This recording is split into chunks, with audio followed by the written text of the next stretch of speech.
तो स्टूडेंट्स, हमने देखा कोरिलेशन के बारे में, हमने पहले पढ़ा। आज हम देखेंगे कोरिलेशन को स्पीयरमैन रैंक डिफरेंस मेथड से कैलकुलेट कैसे करते हैं। तो जैसे यहाँ हमें डेटास दिए हुए हैं, एक्स में 17, 17, 18, 19, 19, 20, 21, 22 एंड 23।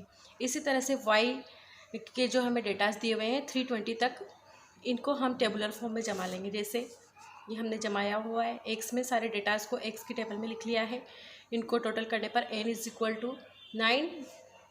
देन फिर y की जो डेटा है हमने टेबुलर फॉर्म में लिख करके n = 9 टोटल इनका आया हुआ है। अब हम निकालेंगे रैंक। रैंक हम कैसे निकालते हैं? जैसे यहाँ पर एक्स में जितने भी डेटास हैं उनमें जो हाईएस्ट नंबर है वो है 23। 23 को हम रैंक देंगे 1। इसके बाद जस्ट आता है 22, इसको रैंक देते हैं हम 2। उसके बाद 21 आता है, इसको रैंक दे देंगे हम 3। 20 इसको देंगे 4 रैंक। अब उसके बाद 19 और 19 ये रिपीट हो रहा है, 19 और 19। 5th पर भी 19 है और 6th रैंक पर भी 19 है। अब इसके लिए हम करेंगे 5 + 6 / 2। यहाँ पर भी कर देंगे हम 5 + 6 / 2। तो ये होता है, हमें मिलता है 11/2। 11/2 इसको डिवाइड करके लिख देंगे हम 5.5। इसी तरह से यहाँ पर भी 5.5 हमें मिल जाता है।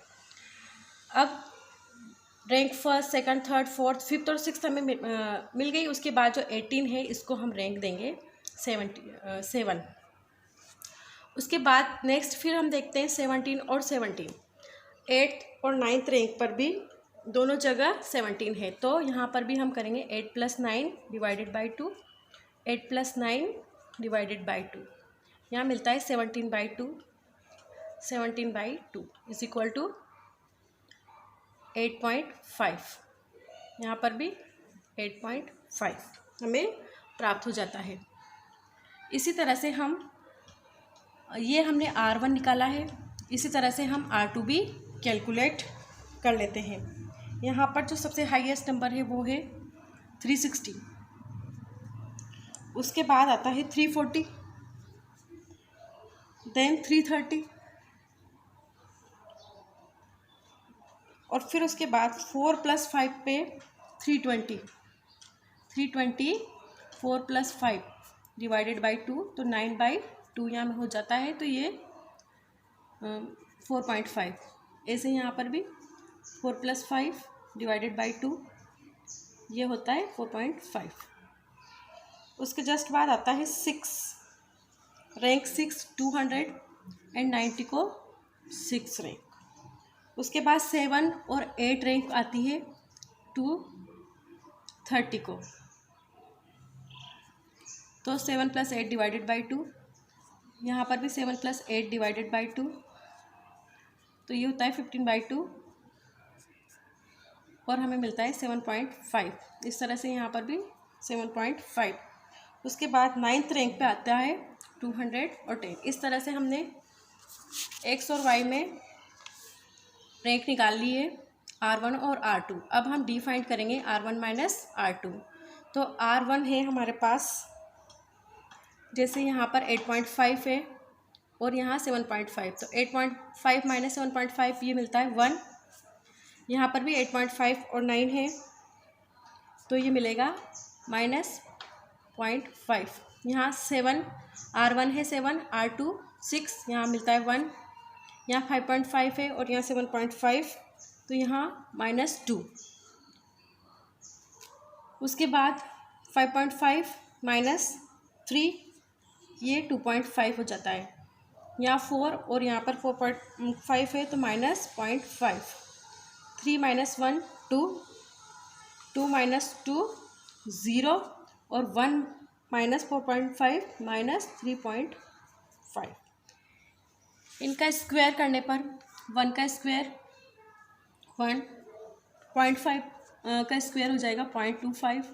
यहाँ पर 1, यहाँ पर 4 और यहाँ पर 6.25, यहाँ पर 0.25 और 2 का स्क्वायर 4 और यहाँ पर हो जाता है 0 और यहाँ 12.25।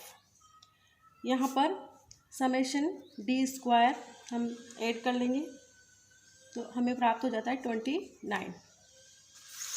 अब आते हैं हम जो भी वैल्यूज़ हमने निकाल ली है उनको हम फॉर्मूला में पुट कर देंगे। ये स्पेयरमैन रैंक मेथड से जो फॉर्मूला यूज़ करते हैं उसको रो बराबर 1 - 6 समेशन डी स्क्वायर की जगह हम 29 लिख देंगे, क्योंकि हमने जो कैलकुलेट करा डी स्क्वायर वो आया 29 डिवाइडेड बाय एन है 9 कोष्टक एन स्क्वायर, तो 9 का स्क्वायर माइनस 1 -6 इंटू 29 अपॉन, इसको सॉल्व कर लेंगे 81 - 1 माइनस इसको कैलकुलेट करेंगे हम तो